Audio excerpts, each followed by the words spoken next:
Tapu moe afio ai toru taha i o tua i ho tau paengani.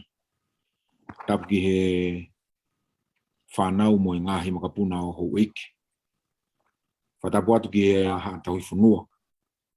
Kore ke u whatapu ki he tangatai ki Palestine maa lolo, kau sian ka kalamuala, kau maa ha a whakaulunga tonga. Pea ke ungawe atu aki mua e tala whatapu ka kato e lotu pea moe whanua.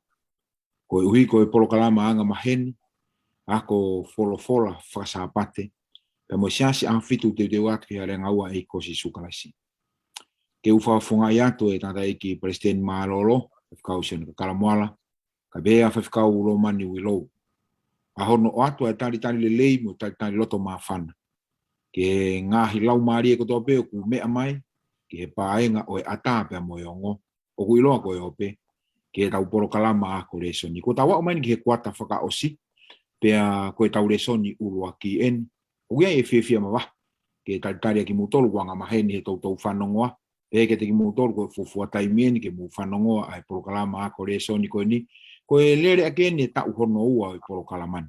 Pea kuia e whiawhia he tu ungatamai o e kini, ke o atua tari le lei, mo tari loto maa whana, ke ngahi lau maari e kotoa pe.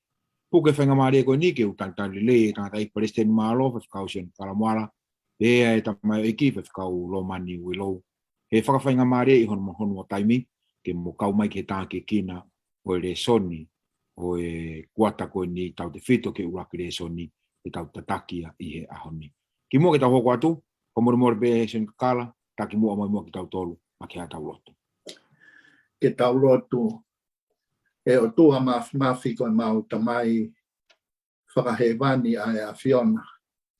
To oa mau loto he fia, koe whakakoloa mo ui a ki mau tolu, pia mau tuuta mo ui ai, ki he kamataanga o e kuata whakaosi o e taku ku mau whanonga ia. Mau wakai ki he whanonga angana e kai masiwa whaingata, kai whakawheta i ho mau lau maarie, i he whakamalmal o ke whai o mau ikunai ai whanonga anga koeni, pia mau wausia ai hono koloa o e houani.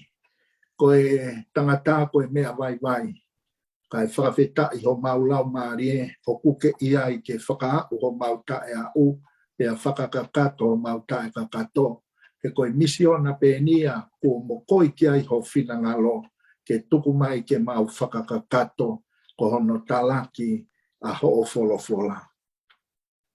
Mau kore lau maarie maa oni, ke hanga o whakatou katea mai ai tūtū i pia moe tānaki. Ko ki mau tōre ko o kau tamai o eiki, ko mau tuu hake i e houa koeni, ke mau hanga omi ai folofola kamata o e ako anga folofola pe ko e ako anga re soni ai siasi ki he kuata koeni. Mau kore lau maarie maa oni, whakakoloa ki mau tolu, whakataha mo kau whanongo, ka pau e pehe te mau fia maarie ia si su klaisi ko alo, ka ko mau whakamo ui. Amen.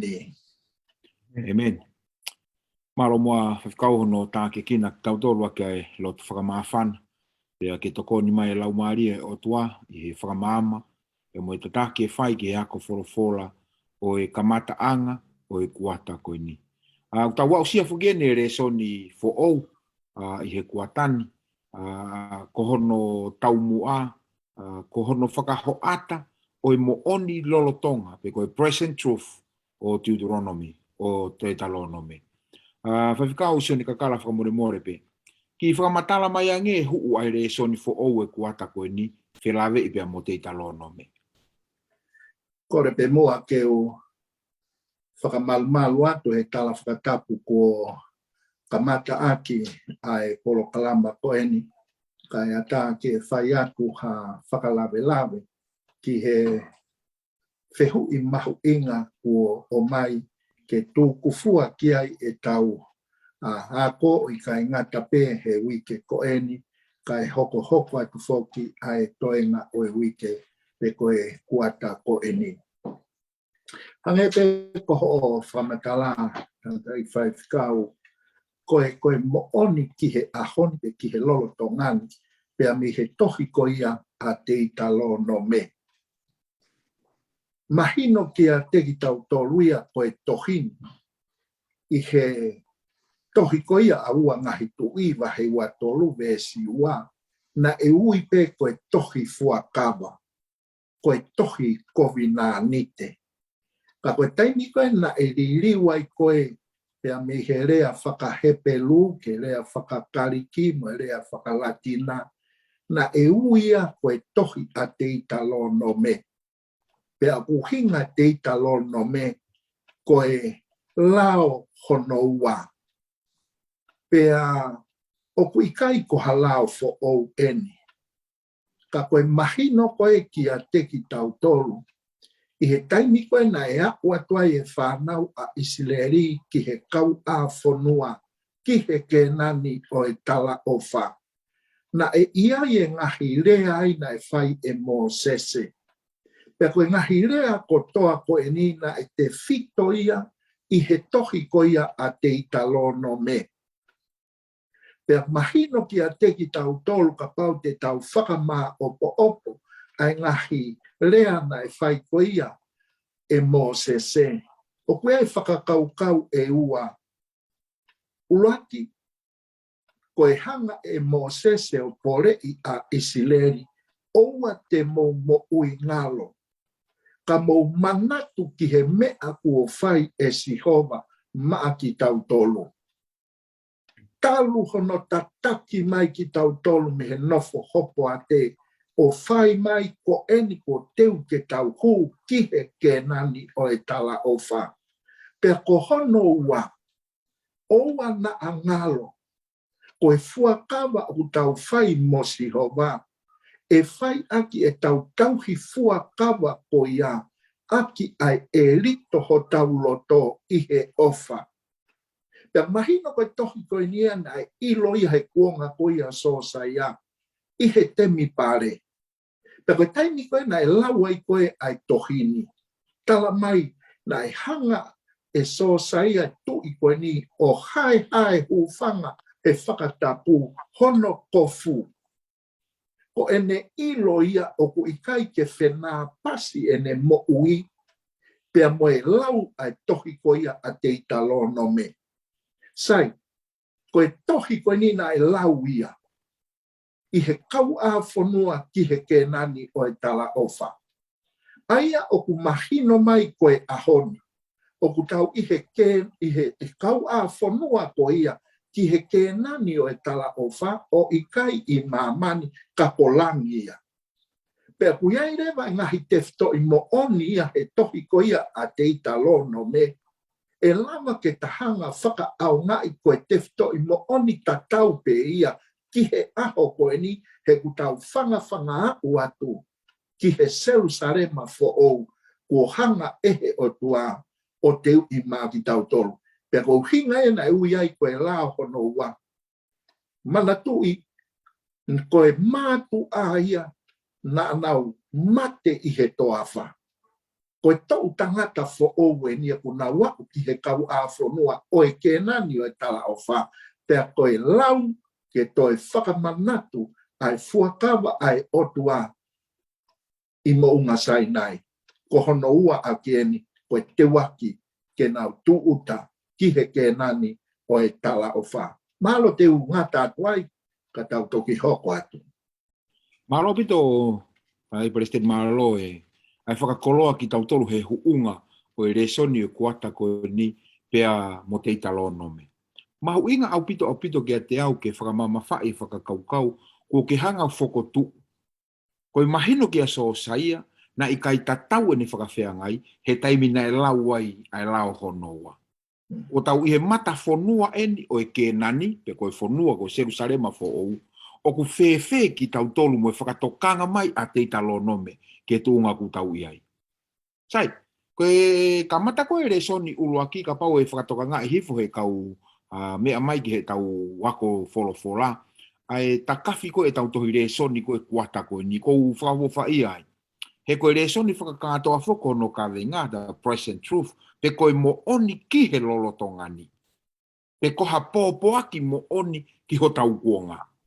Sai awe, o kuiai e tangata eiki, o kuiai mo e talavou.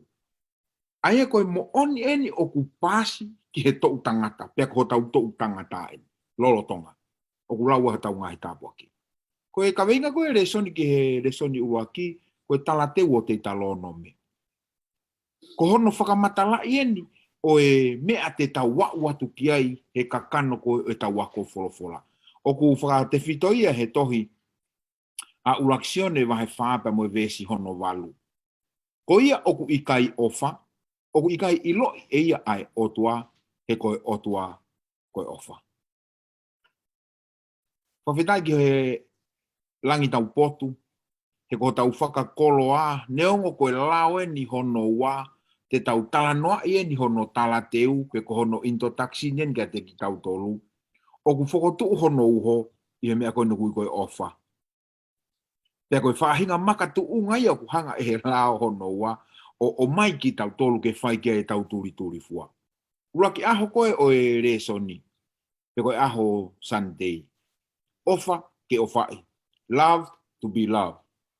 Romani, tara noa mai ange ke whakakaukau koe otua, koe ofa. Malo abito whakau ke he whihui koe ni pia ko kore pe ke uwhanga pia whamalo atu i he tarawhatapu ko o seo nga whaki. Kai lawa ke whahoko ai whatongia o ku whakaunga tāmaki ai mo tau tolu i he hoa koe ni. Koe tāwhu kene ai whihui maho inga ka koe tau whakaukau koe ke whakarea koia. Koia o e kaweinga o e aho ni. O ku ni hanga whakaata mai ka te tau tolu ai relationship pe koe tau hiwa. He koe uhinga ofa, koe uhi ke ofa.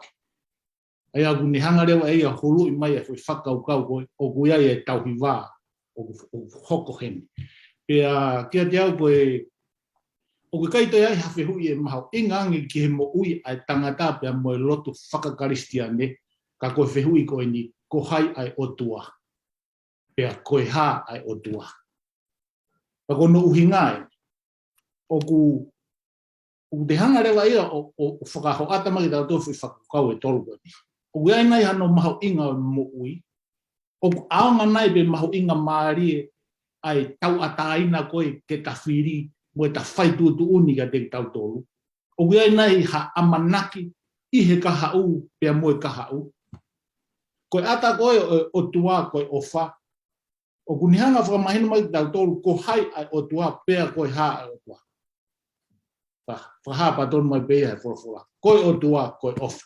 Pea mahu inga au pito eni ki e tau tari ai ngai whihui koe ni e tolu koe na ko lawe ki ai. Kai mahulu hake pea mahu inga au pito. Ko he o kuuho pea whakate fito me heni a e tau ilo i pe koe tau understanding ko hai ki tau tolu. Pea koe ha ki tau tolu. Koe ngā au e ta ngata pe mumau inga taha rewa ai kau teolosia pe koe teolosia koe o karistiane ko hono whakatupure kina ia te tau tolu whahinga tangata ai ilo o ku tau pe mo mahino pe mo whakapoto o tau pe ngari pe mo otua. Pawhanga rewa e apostolo ko sione o ne hanga omia tari ko ia ka te tau tolu. Koe o tua koe ofa. O kangarewa he whorofora, o toi whamamawhai mai tau tōri he vesi hono whumā no, whakaukau tātau pē po whorofora koe ni, koe o tua koe ofa. Pe tala noa kia kosperia sione. O ke kai te iai ha mea e mahulu pe mahu ingangi i he meani, ka koha taha kua ni hanga o whaki ai ni mo ui ko ngā kono ngahi kau ngā mea.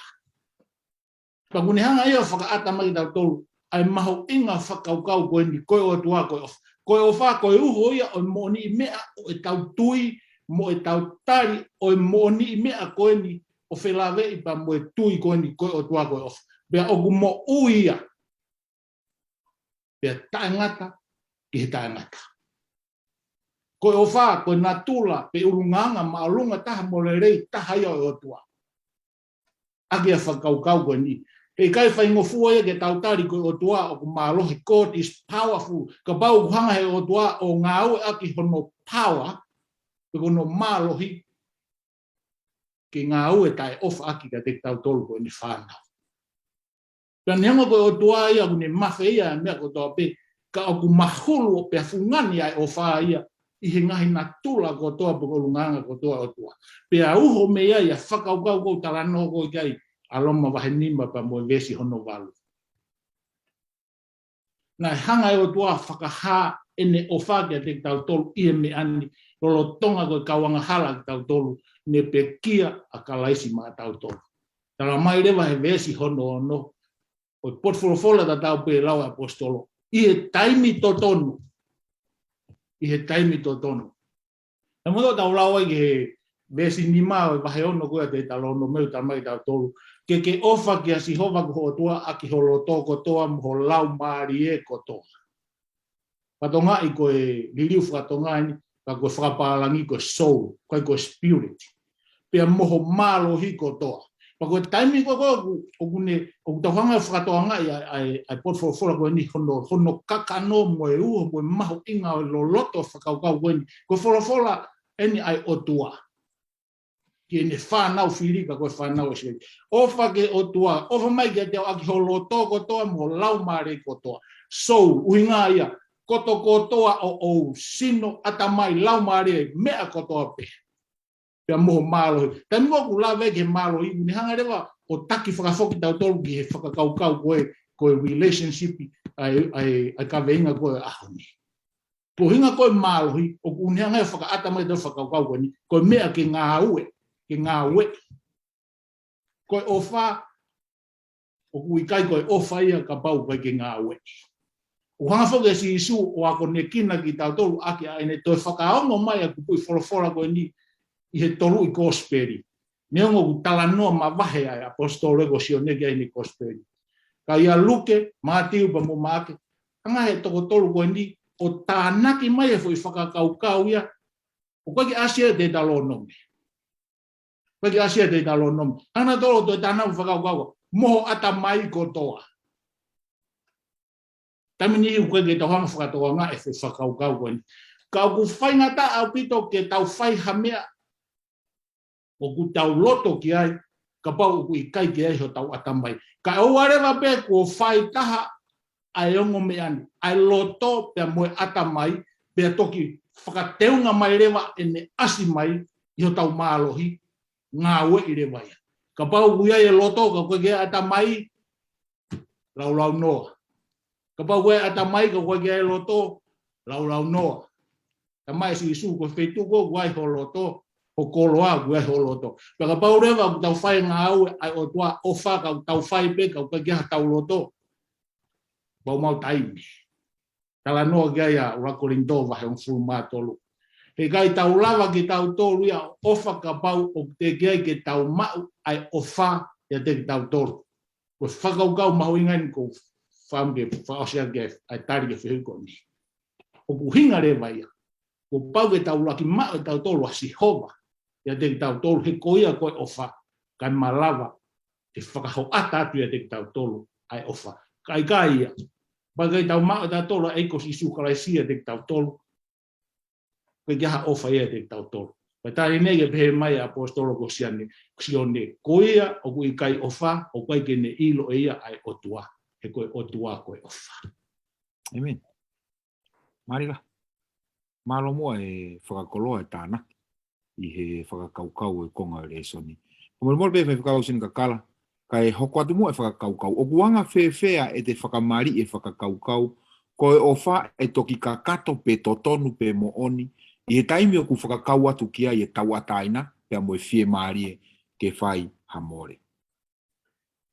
Hange e pe koe whakamamafa kua o mai e he whai whekau. Koe o wha ia o kui kai pe te tau pehe ko hame ana e whakaha i mai e he otua. Ka kone hanga whakamahino i mai koe otua ko o whaia. Pea koe uhi koe otua ko o whaia. Ko hono pure a ngā rewa o ku whakarere aki a ofa. Pea koe uhi o ku whakarere aki a ofa. te tauongo I tau ataina rewa, ke tariui ki a te ia, pe ke tau tariui ki a te ia, koho tau o tua ia. O kui kai ke tauongo I ki tau tolu o ku tau pōpula. He koe o whaia o kui kai ke ne whakapōpula ki tau tolu. Pe koe o whaia ai o tua ia, o ku hape ai aia mei loto ki tua. Pe a whai aki e tau tauhi ki ho tau o tua, mo e tauhi ki ho tau kau ngā whanonga. Pe a kuhanga rewa e he ofa ko ia o mai e tau ataina, pe tau iloai ai whakangata koe ke ngatai e tau ataina. Ke oa e se paki. Pe oa e pōpula mai ai toko tahaia koe, pe koe o tua tapu moia, ki he anga e ku whakaaungai ai mea koe tau ataina, I he e ku whiri mo e ku mo ui. He ku whai aki ai uho ai ofa, pe a whakaha ia ko e te tauhiwa ki ho to kau ngā whanonga. Sai, o ku omia I ai whainga maari e. Pe koe whainga maari e koe e lava ke te ngau e halai aki a e te tau ataina. Ke te whiri ai, ke te hūkita ki tua. Pe a mihe lau maari e oe ofa, o kune omi ai tau ataina ki a te ki tau tolu. Ka pā te tau sia we toi koia a iskeri wahe ua walu vestahani mā pekeu ke tōkea e whamamafa, tala mai, nai hanga e he o tua hau, o ngawhi ai tangata hau, pe a tuku ki he āta kai hau. Aia o kui kai ke iai ha ilaia e taha. Ki he otua, pe a me ngahi koloa kone whakatupu ki he mo ui ko eni. Ka e malawa pe hange koe ku tala noa, I he tau ataina ko ia, ke tau whiri. Ke tau whiri rewa, ke tau hūki tu a me he ofa ko ia, ai whahinga lau maari e koe o ku whai aki e tau hiwa ki ho tau otua. Pe koe taimi koe o kui kai ke tau whetoka I aki ai, I he tau ataina, o tau whesitu a aki, pe a talanoa ke ai a whakahawa he tahua vesi fitu, o makatu ungai e tau I he lotolangi, pe a kapusi ki nau tolu ki mamani, a enia o ku tau kei whepaki ai, pe a moe ha, pe a moe waha o e lelei, pe a moe COVID. Ka te mahino ka tau tolu, o kui kai koe natulaia, na e whakatupu aki ehe o tua a mamani. Alo pito whaiwhikau e maa po opo pito e aho koe ni hono o mai e ongo whaiwhikau kai ke te whaha tānaki ki ai. Ka tau hoko atu ke aho mo ni te pe mo whakakaukau. He koe langa ini o e whakakaukau. Tau uaki tala noa he ofa pe a mo o mai e hao o e ofa. Pe kai ke ngata ai pe mo e whakaho ata atu e ofa me he whakawhea ngai. Koe aho hoko koe tau reso ni ne tala mai e ia. Ta fall and ta flat. Pe koe hinga pe mo e lo maki. Ta whikau lo mani whamore more pe. Whakatala noa mai ange ke whakawhotunga mai ai ofa I he whakatupu ai uwaki o ngō mātua. Malo. Koe whakaukau koe o ku hulu mai he whehu I koe o mi. Me o si lawe ki ai a whaiwhekau sone kakala moala ane nai. Ki he hau koe a whakatupu koe o tua. Ta mai he vesi hong fu māno ki he tawhitu o e wahe hono ua senesi. Pena e whekau I e si hova koe o tua a tangata o nepe he. Te ke ngofua ke kai me he akau ko toa pe o ngowe, ka koe akau o ilo o lerei mo e kovia I kai te ke kai. He koe aho ho o kai me ai o pau ke mate. Koe wahe tolu koe o se nesi pa mo vesi uraki ki he fitu. Tala noa re vai e wholofola whelawe I pea mo e tō pe koe hinga a hufanga whakatapu. Pe koe hoko mai koe angahala. Koe mea kotoa pena whakatupu he o tua I he wike whakatupu. Kaua e uruaki o ngō mātua pea moe I tendi pe koe palataisi na whakatupu he o tua o tuku kia o ngō mātua. Na tau whanong kia ni e whafika moale nei. Na e hau. Kai aha ilai, kai aha mere. Koe uruaki ataeni o e ofa o tua whelawe I pea moe whakatupu. roki ataini o ofa o tua whelave i pia mo e whakatupu. O ku i kai pia i kai ai hataimi e whai ange kua whaki mai o tua kia te ki tau tolu hamea o ku ila pe ai hamere. I kai au pita. Pia nai au pe ki he tuunga koe o ni hanga koe o whenga ke whakafoki ki tau tolu hiri koe ai tō, ai fall, pe koe hoko mai anghala, na ne fuaki a le rei taha. Na ne fuaki a si su ko no alo. O si mahino whakaukau ia koe ka te tau tolu. Mahino au pito. Pia tambo tau ai ke he vesi, ke wahe wapa mo vesi hongo fulu māwalu. Pia pehe si hova koe o tua, o ku i kai tāu pe le rei ke toko taha pe a tangata. Te ungao ki a te ia hatokoni o ku tāu moia. Toi hanga pene o tua whakaata mai ka tau tolu, ai mahu inga koe o wha e ne asi mai i whakaukau e whakatupu. O kai pe ia taimia e hanga e o tua o whakata toka ngai ai mea koe o ku le rei mo mahu inga ki he whe mau koe a ki tau tolu ko ne whanau nga ne whakatupu e no imisi. O ku ne mateu teu e taimi kotoa peke ne hanga toko naki a le rei taha. Ka ku maari e whakaukau koe ni. O kai puri ke o tua e le rei taha ka te tau tolu. Pea kua pau ke ne toko naki ma ki tau tolu aia o ku tāu. Hange koe whakaukau o me vesi hono fu māwali. Pena mo tau au koe whakaukau koe talanoa koe no ngahu koe o tua a iwi pia mea atama. Koe taha ia whakaukau mahu inga. Koe ngana ngawe o tua ia atama pia me he fu. Me eo koe kia no mahu inga ia ona. Ianga koe tau whakaukau neongo ngawe ake tāpiriki mo inga himea koe ia. Kau koe kia no fu mahu inga ia ona. Hoko rewa a efu koe na ngawe o tua koe divine being. Pe koe tangata maa oni he koe ngawe ia o tua pia me hono tatau. Anga rewa he o tua i heni toka afioi o ku whie mau hatokoni o ku tau pia mo whiunga pia mo e toko taha koni na ne ngawe no imisi. Nai malawa pe ki anga o tua ia to ngawe pe ai tokoni o atama pia me he fu. Ka tau whatonga e mau inga whakaukau koe ni. Anga rewa o tua ngawe ai mea koe o ku tau koe ki he whie mau koe a tau tolu whahinga tangata. Ngawe ia me he le rei taha. O ku ne ngawe mau pe ai le rei taha. Na ni hanga ia ngaho ia to o mai e hui me he toko taha koe o si hoko koe toko taha mo ui, toko taha maoni oni, e ku ia te ia i misi o tua o ngaho ia mea. Ka tau whato nga i koe hui koe mea whewheka nge he fu. Ko ia i ho eki kau huse pāniti whanongo mai i he ahoni ki he tau wako koe ni o rea sione o wikendi. O ku maho inga ke tau hanga o whakato nga e whakaukau koe ni. Na ngaohi aho tau ngai wifi me he hui. Na kai ke ngaho ki nau tolu me he efu. Na koe tāne nei ke mō pāhia hau no tuki mō pohu ka nau kei nofo mai pe. Ko ngā nai ngaho na tō me mea ku mālohi.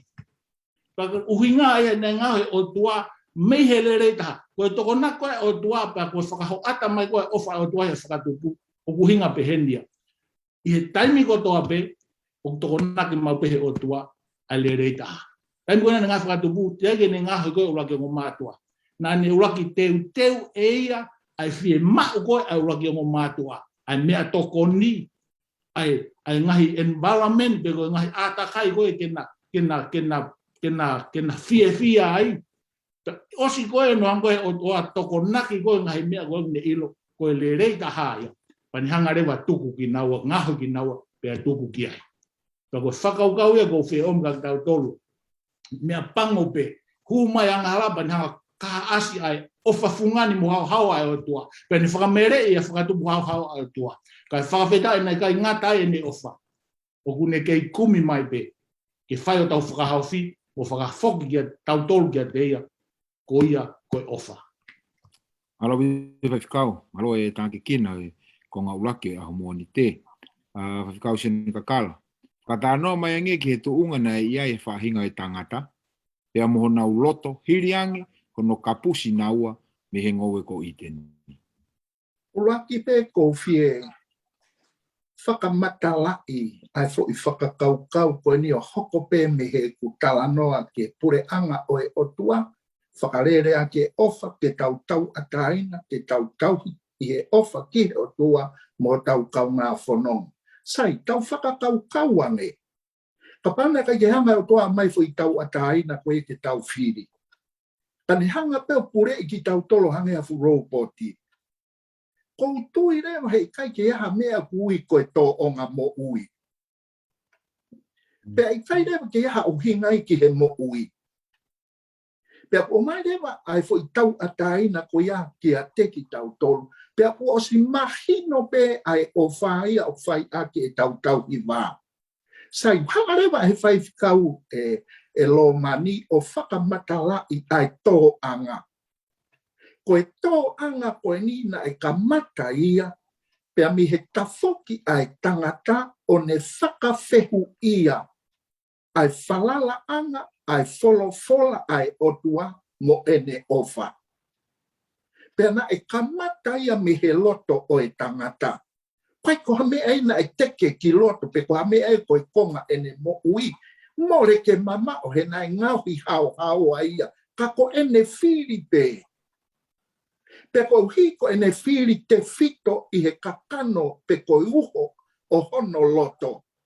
Tau sio koe wahe tolue. Koe nea o koe ki he wahe hono ono. Tala mai rewa i he vesi hono ni ma. Pea kuo a fio e o tua kuo lahi ai anga hala ai tangata i mamani. Pea kuo kovi mauai pe ai whirio i kotoa pe o ngahi mahalo a hono loto. Koe mea kou hapea e a me kitu a. O ku te fito ia i hoto loto. Pea ku tala mai rewa. Koe ngahi mea koe kua a i he tō onga mo ui mei he loto. Tō uruia ke komi pea pango ange. Ai tō ngā koe a. Tau sio ke he mau mau. O e tau whiri ke tau mawahe. Pea mi he whahinga lau marie na e kamata aki a mamani koe whe tauhi aki i he ofa. Ha mea hua koe aho ni. I kai ku tau o mai e ngai fu ai on pā pe tau whakapipiki ke matapāho tau ngahi whare koe ai uhi ngā. He ku tau nofo tairiri. Nai kai ke hanga e ho tua whakatupu. Ka tau aha ke i he ahoni ke tau sio. Ki mua ke tau hua tu ki he tohi e fuakawa, ke akua te ita lono me. Tau sio mua koe tuunga ni na e ia ia mamani. Fefe ai ahoni. O ku au ke toi sayang e whirio i ho tau loto, pe ku au ia ke toi pango ange. Ka neongo ia, koe tuunga ia kua aku ki ai. Pe ako hono nunu ape, te tau utu pe tenga ku tau to, ne to ai lo maki. Kene whenga ke toi whakafoki mo whakafo a mamani, tau toi foki ke whaunga, o pure anga whakaotua, na e whauaki pia whakarere aki, ai ofa whakaotua. Alo pito o ngawhai whekau hono whamaala ala mai o ngō whakakaukau. He kumahu inga au pito ke kau whanongo mo tau tolu, ke tau muaki mahino i eni. He whakawhalala bea mei heni, ai mahino e tau talanoa koe ke te talono me. Koe konteksen u tau o atu. Koe historiani u tau o atu. Whakakaukau mo tā ke kina koe le soni koe o e wikeni. Ke lalanga me ia e whahinga mahino e hiki koe ki he lao hono ua he matawhanga o kenani. Aho hoko, whikaulo mani. Ka venga e aho ni, ta Call of Abraham, pe koe uio e palame. Ki whakatalanoa mai ange ki he uio e palame e whikaulo mani. Koe uiko e palahame hange koe whihui koe ia ko omi e whaiwhikau. Ogu ai ai whakaukau maho inga i ke tau sio ki ai o whelawe i pia moe ako koe ni te tau whai e tohi a te talono me e koatani. Tala noa a sosiua. Tala noa sosiua i he ne hiki koe ia i he wholafola. O ne whakaata mai ke tau tolu ko e palahame e na e tupu me whaamiri lotu hi teni. E tupa e palahame me whaamiri lotu hi teni. Pea whatonga ia whakaukau koe ni. Koe harewa ai uhinga na hanga e o tua o ui ai tangata tupu me he lotu hite. Koe ke tau iro e tau tōru. Me peo tau iro koe o tua koe tō kai mānanga. Ka kune hanga whakaata mai kai tau tōru ai pui tu a koe ia o tala noa e palahame pe moe mahu inga whakaukau koe ni ai ui koe o tua e palahame. Koe o tua e o koe ke whiriwhiri mānako. O koe ke whiriwhiri mānako. Pea e tau rau koe a tohe a CNSI wa he tahaua ke he vesi wa nima. O kune hangare vai a o mea re koti e talanoa koe ni o no ui ko e palahame. Pea moe maho inga talanoa koe o e palahame. Ko e palahame ko no ingoana e ue ko e palahame. Na to kui o no ingoana ko e palahame tai ni koe na eo ai ko tau hiwango fulu mahi pa. Pea na uhinga ia ko inga ko ni hanga o tari a e ui pe ko e whakaafi a tua ke whakahoko a COVID-19 ia te ia pea mo e palahame. Aia ko e uhinga na e ue o tua a tangata lotu hiteni ko ni i ne ofa ta e whiriwhiri mānako ko inga na ne toka awhio mahalo e ia ko tangata eni o kune mau ai tui whiunga ke ne hanga o whakahoko ai whakakaukau pe koe kaweinga pe koe taumua o ku whinangalo ke whakahoko.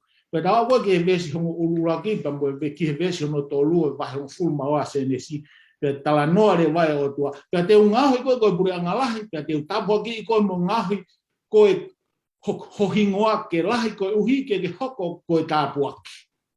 Te tāpuaki a nau tōri nau tāpuaki koe pe ia te koe e whai tāpuakina ai ngai whahinga ko toa peo māmai. Koe re so nene kune hanga omi te tolu ai whakaukau mahu inga i he ui koe o toana whaika e palahame. Nai kai ngata pe e whakaukau koe e ne ofa ta e whiriwhiri mānako. Kana e ui e o toa e palahame i he kawenga pea mo e taumua. Ke whakahoko ai a e ne palani ngāwe. Ke whahinga o tangata pea ke whakaata mai a te ki nau tolu ko hinga koe ka kaima wahe ia pea mono hako ko ui pea mo whire o toa. Ke whakaata mai ai o toa koe ofa pea ke nau hoko rewa koe tāpuaki ki he whahinga o tangata. I he vesi fitu ke hiwa wahe tolu. Ilo eni, Profolena Sihova ke e palahame. Ko ki nau tolu i he tui koe whanaua ki nau tolu e palahame. Pea ku hinga rewa nia ki tau tolu whanau whakalau maaria ki tau tolu e palahame. Pea vesi hiwa ko whielawe ki ai ko ngā koe tau taimi. Pea koia ai, ko ki nau tolu o ku he tui, o ku tāpo kina ki nau tolu whakataha mo e palahame, ko e tangata o e tui.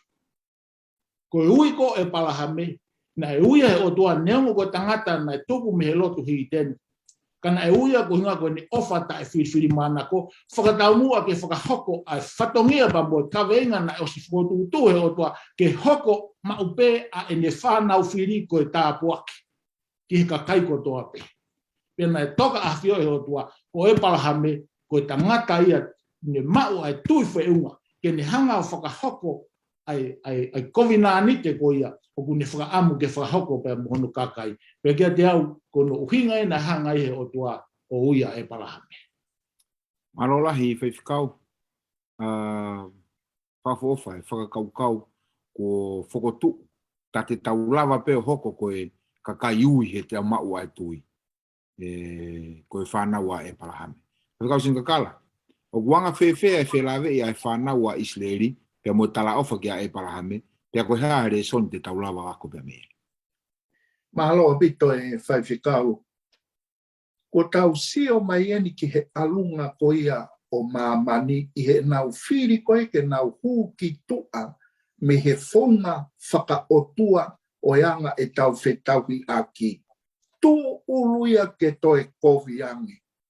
Pe koe whehu i o ku toe iai ha amanaki. Tau sio mua ki he whonga ai o tua. Nai kai ke tukutuku i pehe iai pe e he o tua ke alu pehe ai pe ke tau utu pe tenga o ku tau tō. Tau sio ki he o tua o wha ke mahi no i ki a tegi tau tolu ko ofa ai o tua. Sio ke hene whonga. Ki a te au hange koe mea ku lawe kia ia whaiwhikau i lou, ki he tae amane kina ai ui ai o tua. Pe koe ui koe ia o kuia e misiona ngā ue ki a te ia, ke oa ngā pehe ai pea mamani. O ku fie mau ha e palahame. Pe ui ai o tua kune o stoka a fio i pe loto e tokota o kune hanga o ui. Pe koia pe kune hanga o whakafuo ke tau pe moe ui koia. He kone au koe ke toki koia a CNSI wahe wano besi ni mātala mai ko e palahame na ne fai ki he finangalo pe mo e whekau ai o tua. Pe ko hana to e whakarea taha, ko e fua eni o ene ofa ki he o tua, ko ene talango fua ki a te ia. O to e whakawhoki maari e mai ai ata koe o e whaunga whakarele ai pure anga o e o tua. Pe ko e tala ofa koe ai o tua he ui koe o e palahame. I e vesi hono tolu he tohi koe se enesi wahe tahaua konga whaka o si tala mai. Pea e monu ia te koe ai ngahi whaahinga kotoa pe o mamani. Ua ke lame kia i tātai whaifkau bea pehe ki he kia whaifkau lo mani. A ene o mai ai whakakau koki tau tolu koe hako ki tau tolu o e palahame. Ko uhi ko e tau tui. He koe tala ofa ki a e palahame e tupu me aha pure anga lahi. Pe koe pure anga ko ia he koe tamaia o e kakai tui. Pe koe uia ki a teki tau tolu. Koe tuunga e kuia ia mamani. Oua tupu ke alu pehe ku tau sia na wiku ki he loma ki. Pa kui kai ke fia ai e o tua ia.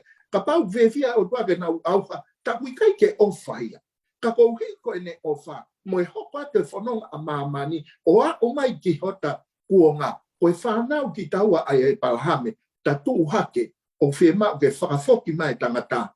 Ki he natula e whakarele o e pure anga o Sihova. Marola hea pito ai tānak pia mo e whakakoloha no tāke kina e aha ko ia. Ki whakatū whakakau pēo mo whai whekau. He koe ni ku tau whakatoka ngai, ta koe hako ki tau tolu o e palahame i he tui. Koe whai tūngai ne ko mau inga ia i au ia. Aini. Koe ni ku o ui ki tau tolu. O ko uhoko nai, koe monu ia, ki he kakai kotoa pe, o ku hako he tau laki mo au.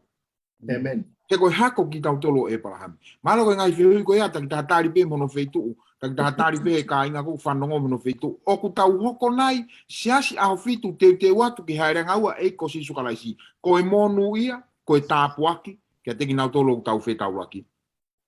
Aho hoko. Koe COVID-19 te i Sinai. Tā Covenant et Sinai. Whakau lo mani. Whakatanoa mai enge ki he ui e kia e whanaua Isleri me i spite mohono uhinga.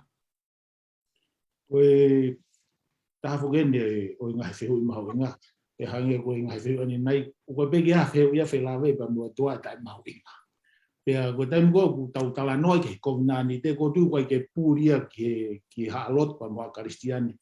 O tala noa ki ai e wahe uango fulu ko ia o exotosi. Ai whekau e hongo fulu pa koe COVID-19 te ko ia. Pea tau hau ke wahe hongo fulu mahiwa. Wahe pe e taha ki mua i he wahe uanoa. Whakahoko he o tua ai whakaukau ko nipia me veswha ke veswha. Baina tau hanga o te tau ki nofo hifo. Ke tau hanga lau e ki fo i potwholofola no noko ni. O ku loloto pe a mahu inga o pito whakaukau ko ni hanga o mai. Tau hau koe me ki he veswha pe a mo konga urake veswha. O ku ni hanga ia whakaata mai te to whakaukau ko ni. Na e ui ki nau tolu. Ai whanau a Isleri me isipite. Ke nau talango fua ki he reo o tua. Pea mo ene fua kawa. Na e ui ki nau tolu. Ko uhi ke nau talango fua. O koe ke ui ki tau tolu he o tua ke tau o mai o talangataa ki a teia. O tambe kuia i tau tolu he o tua. Uhinga ia ke tau hau ki a teia o talango fua. Pa kuai rewa ai fua kawa pe koe COVID-19. O ome o tua ke tau talango fua ki a. Pe he ves wha pe ko ngā whaka osi koe besi hono wha. Ke nau hoko koe koloa re lei lahi ai o tua. Pe o mahu inga rewa ke tau hanga whakatoka ngai ai foi whakakau kau koe. O koe fie mau ia ke tau hoko koe koloa re lei lahi maa tau tolu. Mikai, kara noa hanga tonu pe kia wholofola. Ke nau hoko koe koloa re lei lahi ai o tua. I he ka kai kotoa pe. O kuni hanga rewa ia omika te au pe tau tolu ho e whanonga whakaukau koe ni. Pe whakate fito ai whakaukau koe ni me moni mea koe ni he foi vesi pe koe hano wha. Koe nau hoko koe koloa le rei lahi ai o tua me e nau talangofua. Ka pau te nau talangofua. Ka pau he kai ke nau talangofua, he kai ke nau hoko nau toko koe koloa le rei lahi ai o tua. O ku makatu unga Pea whakatewhito e nau hoko koe koloa le lahi ai o tua. Pea me e nau talango fua ki he COVID-19 koe o uhanga e o tua o whaki mai ke nau tauhi ki ai. Koe whiria hangina e lawe ki ai a whai kau moala i mai. Koe mea pe ia au pea mo au. Ke ta whiri pe te ta talango fua ki ai pe i kai. Ka koe maho inga koe omi o COVID-19 ai o tua. Ke ta talango fua ki ai. Pea koe koloa le lahi ki nau tolo ai o tua. O ku hinga peheni le vaia. O ku ikai ke nau pure tau ataina nau tolu pia mo whai te riha kia te ki nau tolu. Ko ngā koe koloa nau tolu ai o tua. Pia ku ikai ha nau ngofua ke nau whai loto. Pe nau whai te riha, pia fusi loto. Neongo ku neo mai tau ataina ke tau whiri. Te tau toki tala noa kia nai ngai whihiri te ki hanga ome nai ko tui pe kia whai whikau. Ka ku ni hanga ia ome ki tau tolu ko eikpa mo ka inga whakau ko ni. Kua ui ki tau tolu hangi nai lawe kia ia whai whikau e sau ani nai. Koe whanau ki tau tolu ai o tua. Tala noa kia ulang pita wahe wapa mo te sipa. Koe whanau tau tolu maa oni ai o tua. Koe hako tui ki tau tolu e palahami.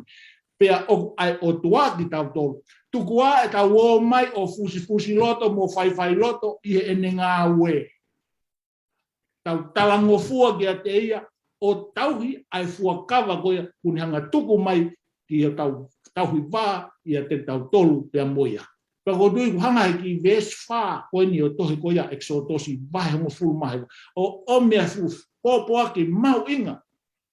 Pea mololoto ka i tau tolu. O ku mau inga ia i he whelawe i pa moe tauhi COVID-19 wanga o tua o omega tau tolu. Alo vai kau. Ki whakakau nom pe ko mari ia ubite he o mai whakakau. He kono mo ni. Tau osi tare tole ui tau ia tole ke ui. Tau osi ako ne ume pa tau tari ko au. Pa tau to to ki loto. Pe ngalo leva foi whakakau kau na hinga ho tau ui. Ta ko ho tau ui ke tau talango fua. Oi. Amen. Ta ko ho tau ui ke tau hoko koloa lelei lahi. O koe i o pe ke he ui pa o mai a tō ki loto, pa tau whai pita tō ki ho tau loto. Ai e koe talango fua, ko i kai ke whai a perikani ki he whekau pe koe mea a perikani whakau ki ai, ka koe whanongo ki he reo o tua. Mari e, malomo whai whekau e tāngi kina. Whai whekau singa kala. Whakatanoa mai ange ki he fuakawa e o tua pe moe whanau isleri, nai whai isai nai. Ko ho tau monu ia a ngā ia. Koe otua whai COVID-19. Amen. Pea koutui e mahino ngō fua ia e o ngō whai whikau ka pau e to e whakafoki pe e tau ki manatu. Ki he aho koe nai whai ai ki i whepi ki nima pea whai e ki i whefua kawa aki. Te utau hiko i he mahamahaki pea moe mo ui lelei. Pea koe whahinga na tula o e fua kawa ko ia. E malawa pe i he ofa mei loto. Sai, koe taulau koe tohi a exotosi taha hiwa moe vesi walu. Pea pehe ki he tohi a exotosi wahe wawha vesi fitu. Koe lau koe ai fuakawa, ai COVID-19 ai otua mo e ne whanau. Ko e nau tari, io te mau whai kotoa ai ngahi mea ua whakaha mai e Sihova, pea te mau talango fua kakato ki ai. Sai, o kuiai ngahi te fito lalahi e whā, o ku kātoi i he fua kawa. Uluati, koe huhui.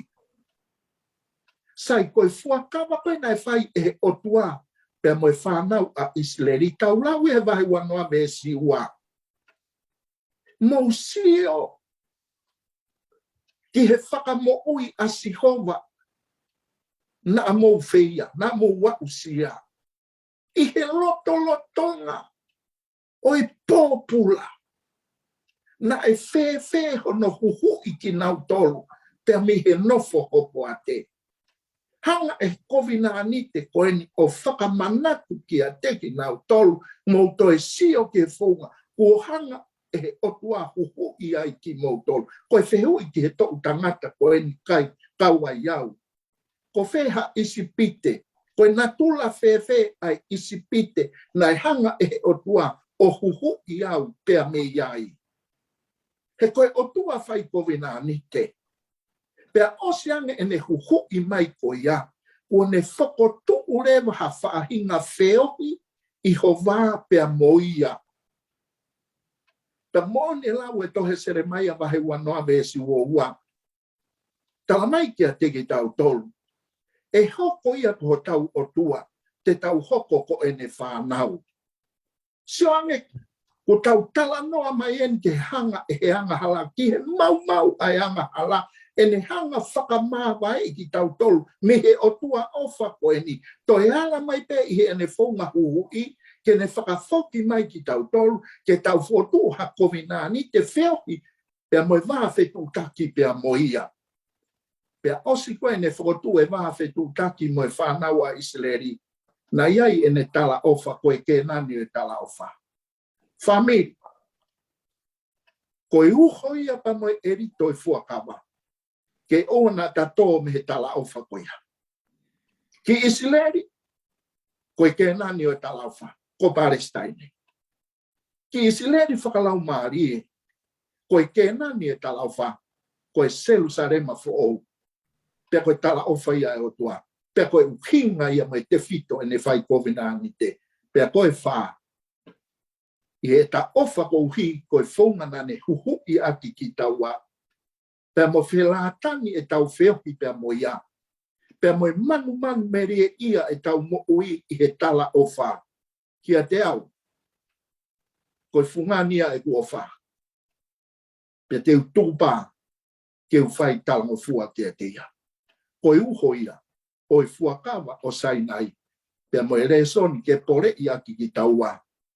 I he kuonga koe ni, ko Israel whakalau maari e. Malo apito. Amen.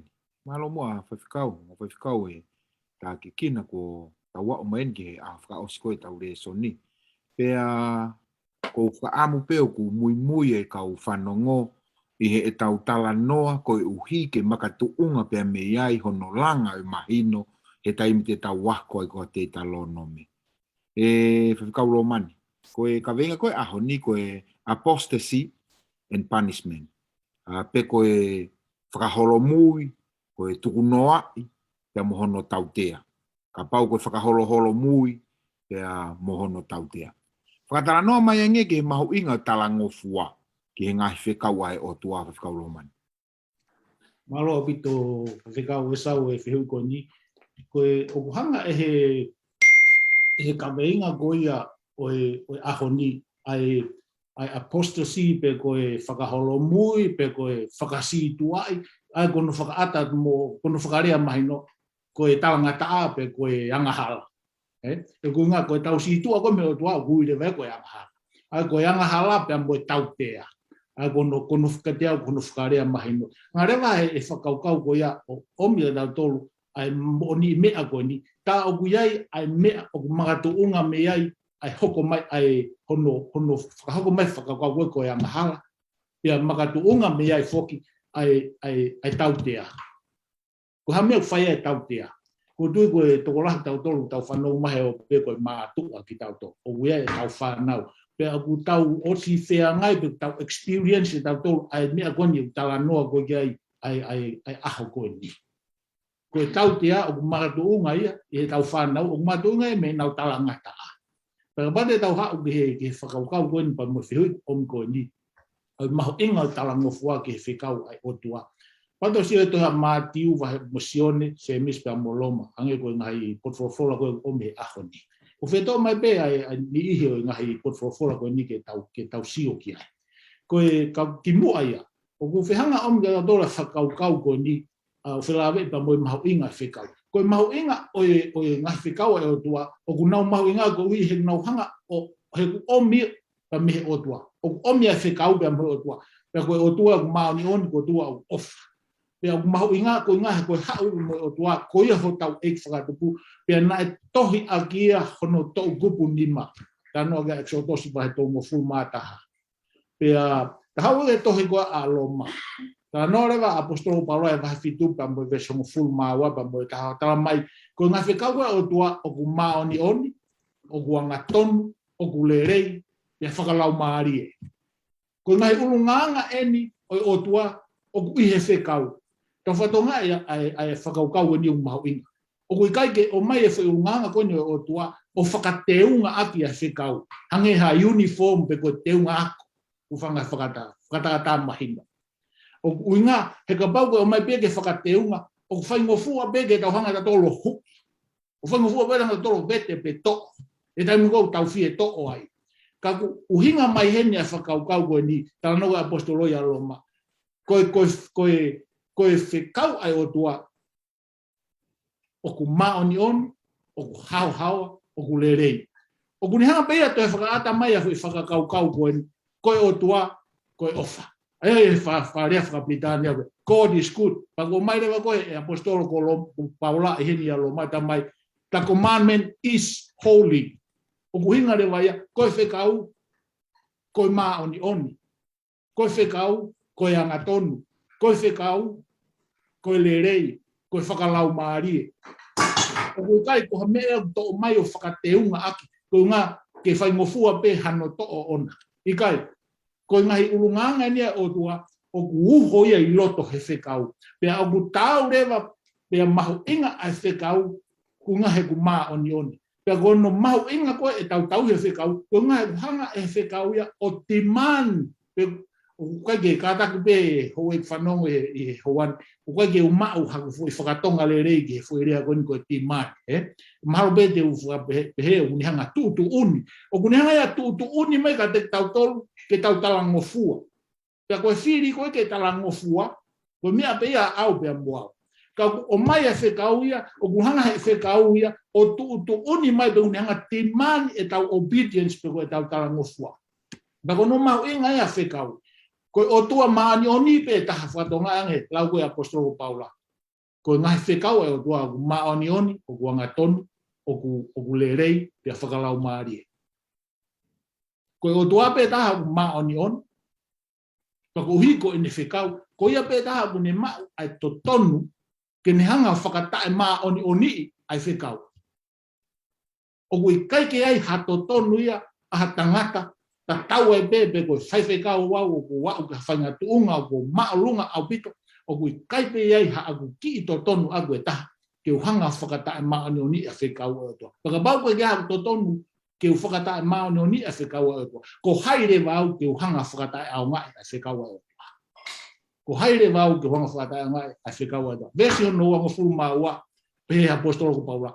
O ku neka hau loto i whono ai otua. Pea, o mahu inga whi whakaukau koe.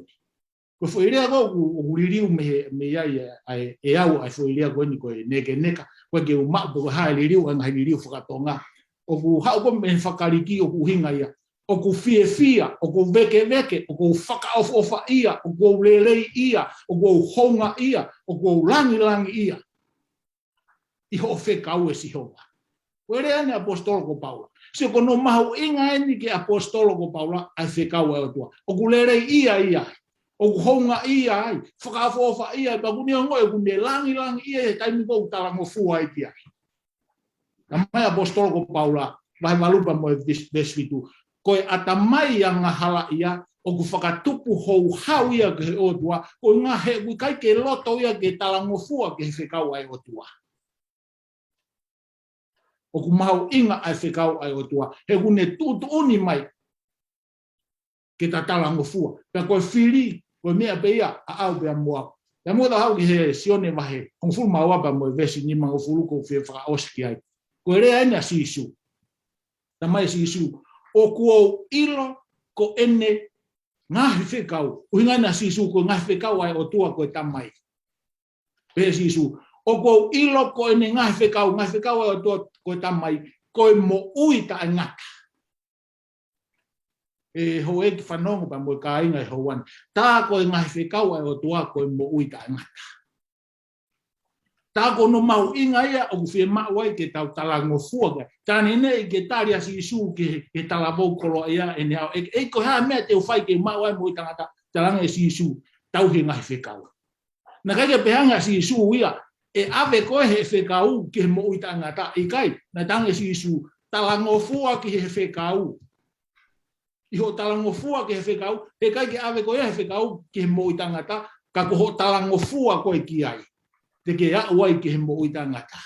Pea koe mahu inga ia o he whekau, koe ngā he koe ulungaanga ia o tua, pea o ku mā oni, pea ku tutu oni mai he whekau e ta talangofua, pea tala mai rewa he sisu.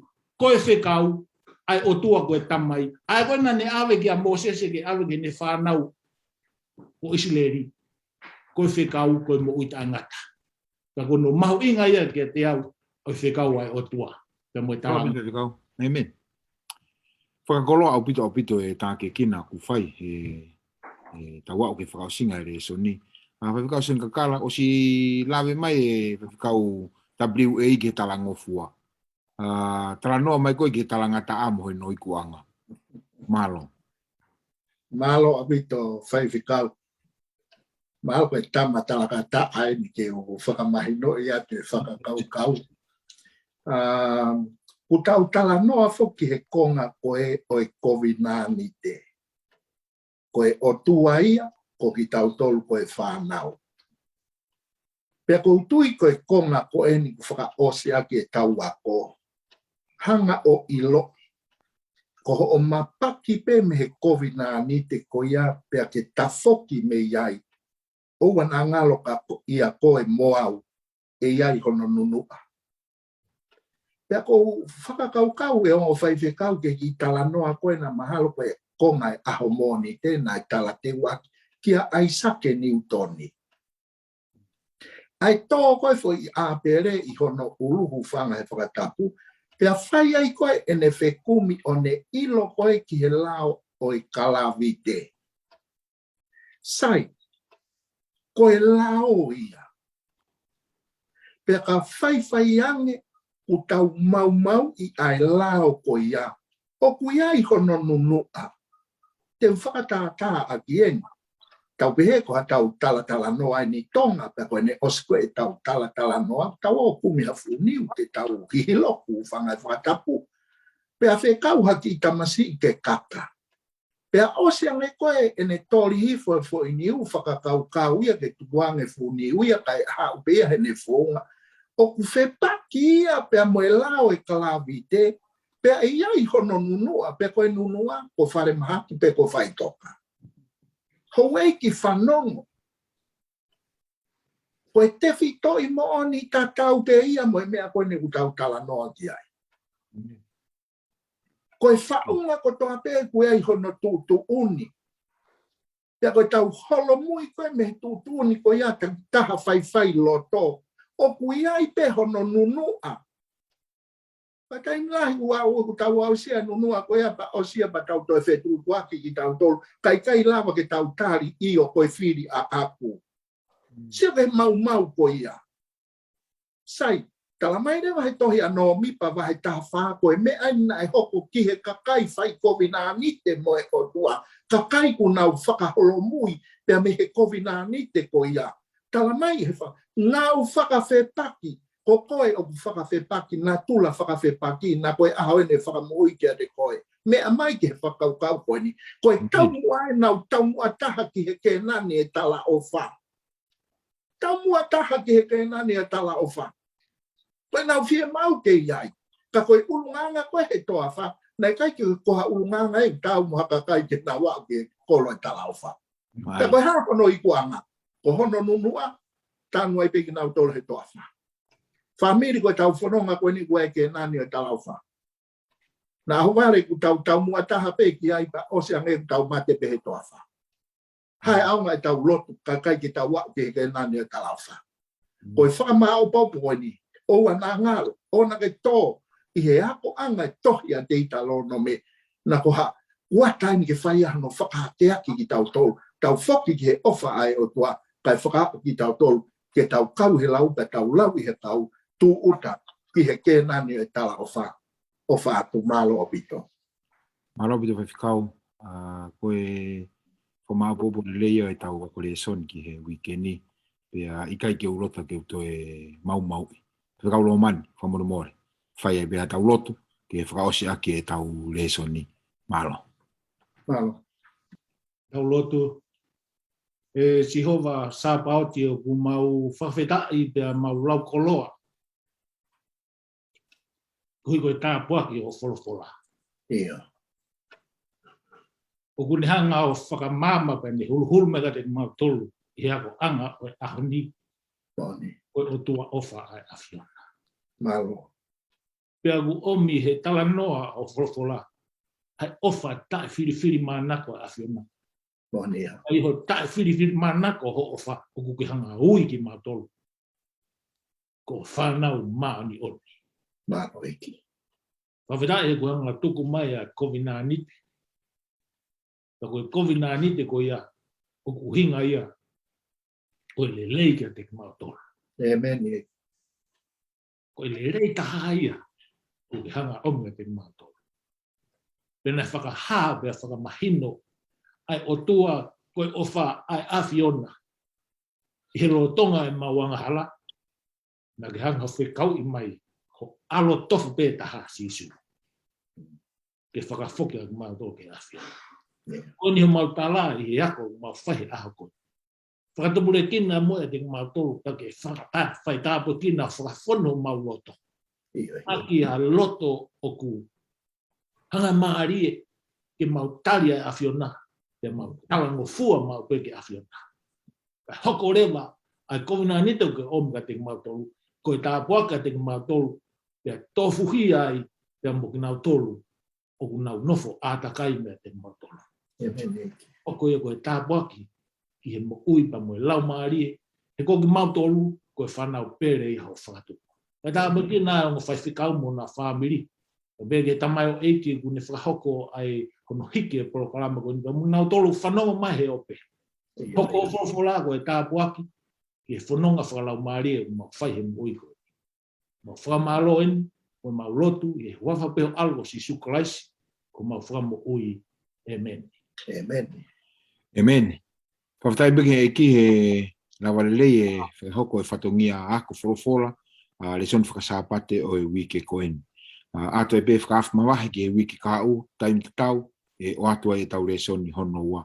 Tāpu kina ki motoro e ki, whamaro lehat ke tātai President Mahalo, kau maa whawhikau mi WA, Mahalo au pito e kau mai ke tau propama ko le soni, ka te whaeta whakatangi, o tari i o mai pe. Ono whakatoa, umea, tau toki whelongo aki. Mahalo. Malo.